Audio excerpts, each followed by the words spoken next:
This video is brought to you by John Robson Guitar Tuition. If you enjoy the content, please consider supporting the channel by enrolling on a course, purchasing some guitar lessons or a t-shirt, or you can join my Patreon. Now, on with the show. Hello chaps, welcome once again to John Robson Guitar Tuition. As always, I do hope you're well.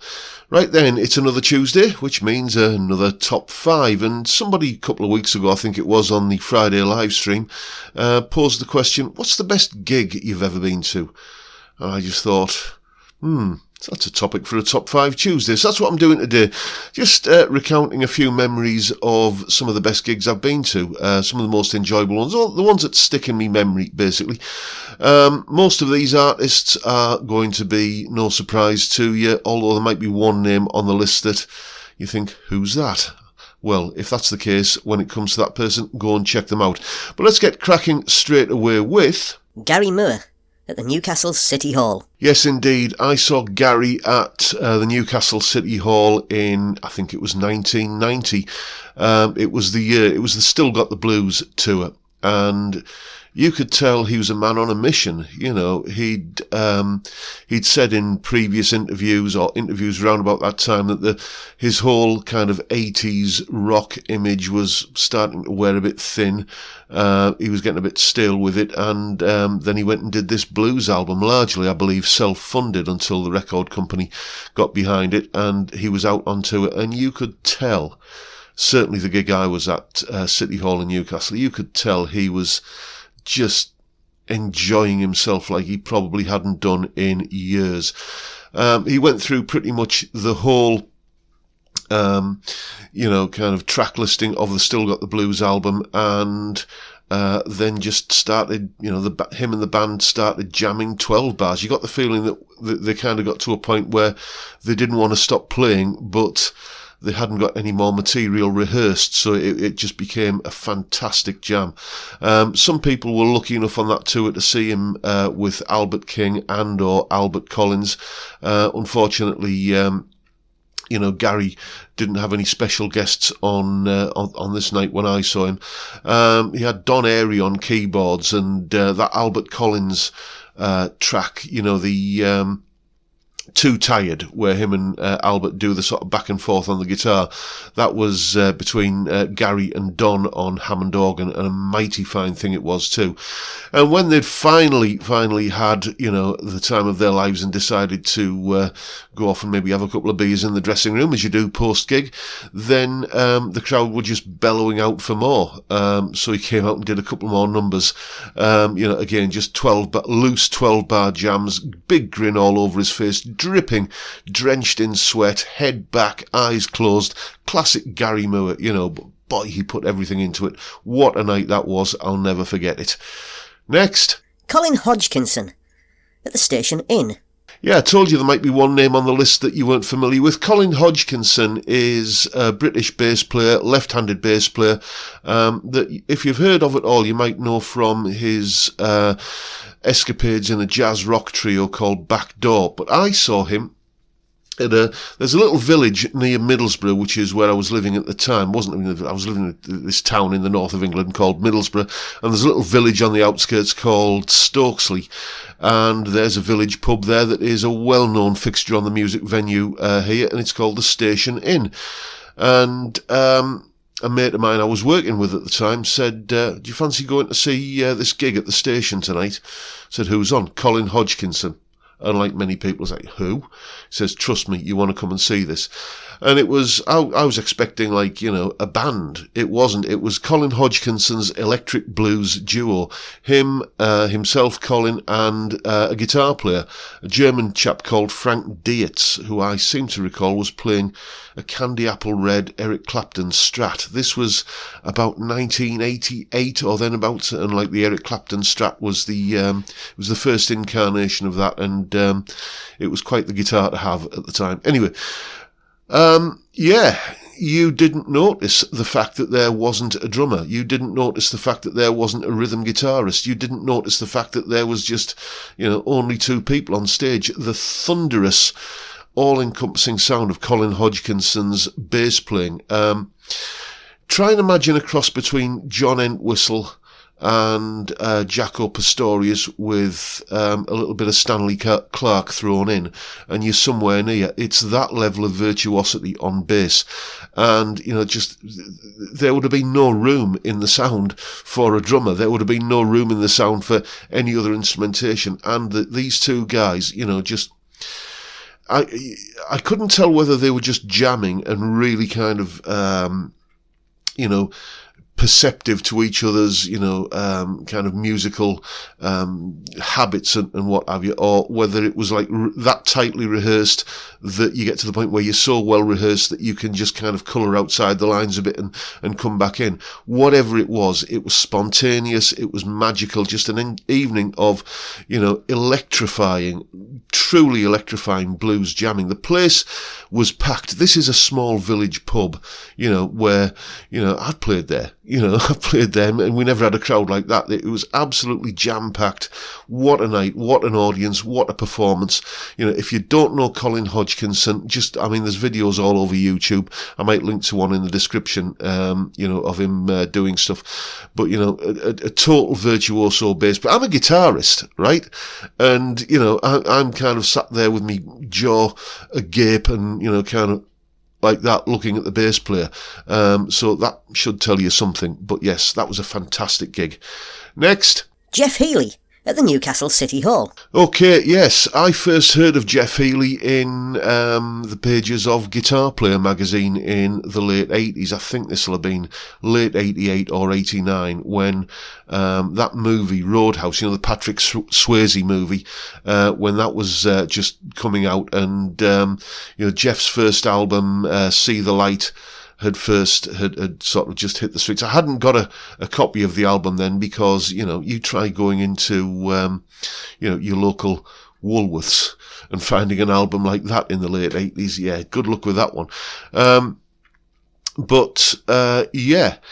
I eventually got the album. I think this was round about maybe a little bit after I saw the Gary Moore tour, because this wasn't the Jeff Healey tour for the See the Light album.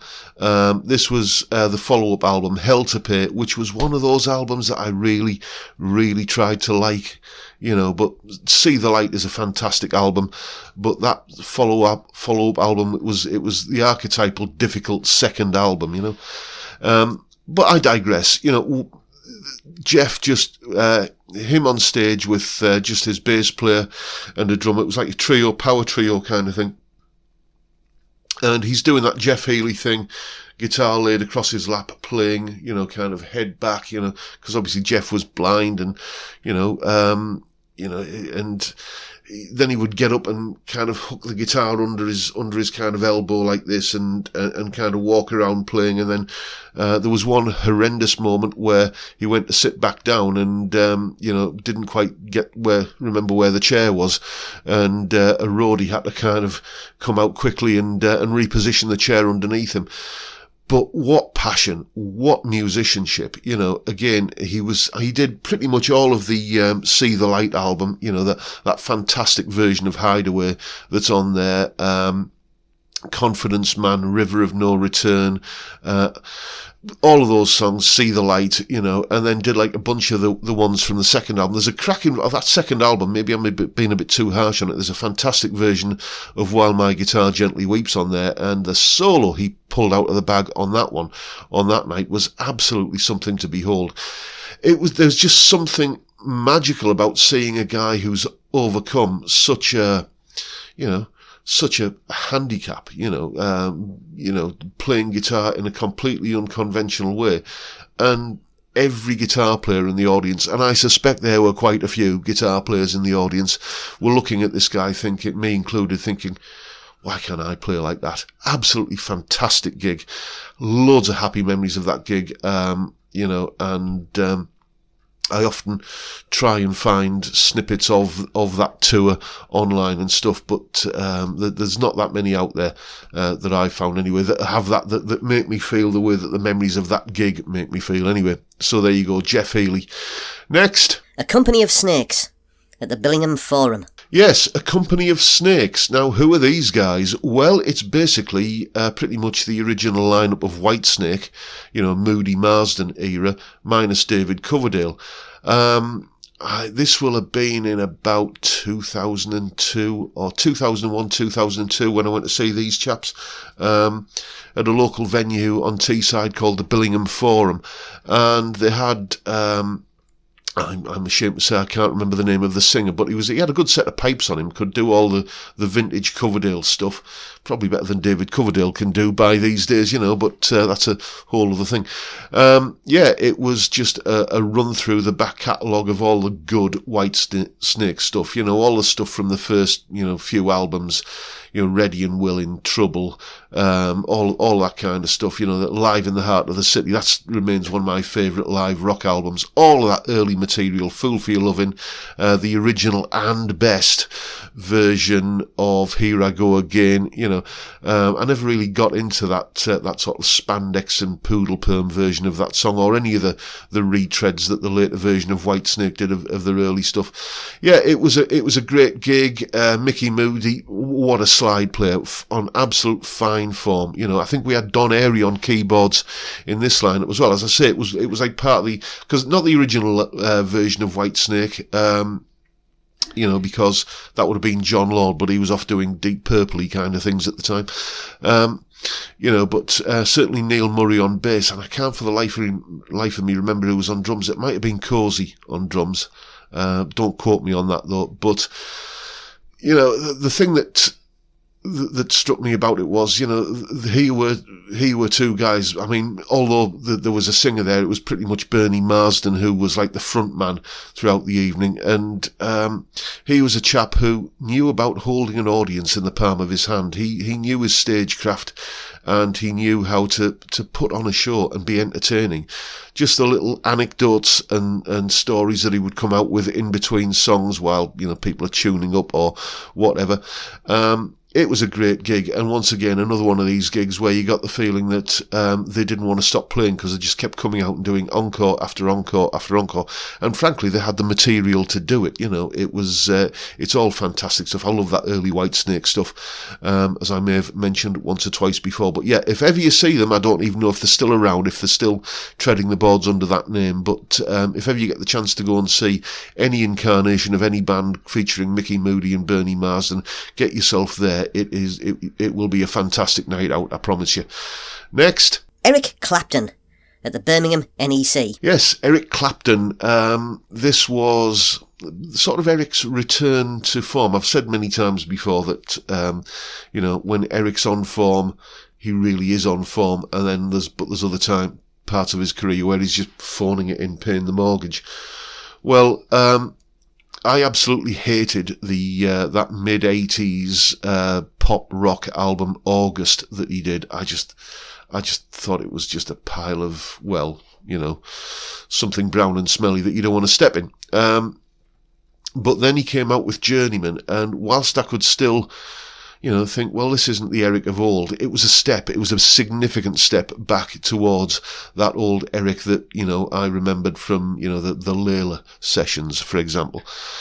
And, he had two different bands during this tour. This was the first night of the tour, and he had like a big, I think 9-piece band that he was going out with on some nights, but this was just the small band. I think he had, Steve Ferroni on drums and Nathan East on bass and a keyboard player whose name escapes me at the moment.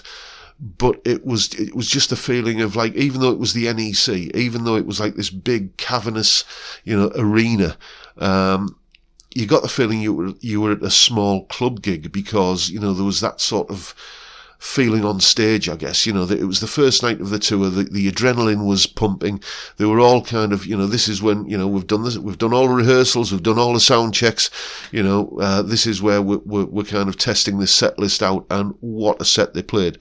A fair few tunes off the new album, like Bad Love, that was a big hit at the time, No Alibis, Pretending, and then there's this sort of like let's that's the kind of marketing out of the way for the new album, and then they played like loads and loads of blues, I seem to recall, Key to the Highway, Have You Ever Loved a Woman, all of that sort of stuff, Rambling on My Mind, I seem to remember came out, Stepping Out, Hideaway. He did a fair few off that Beano album on that gig, and a few from the Layla sessions, which suited me fine.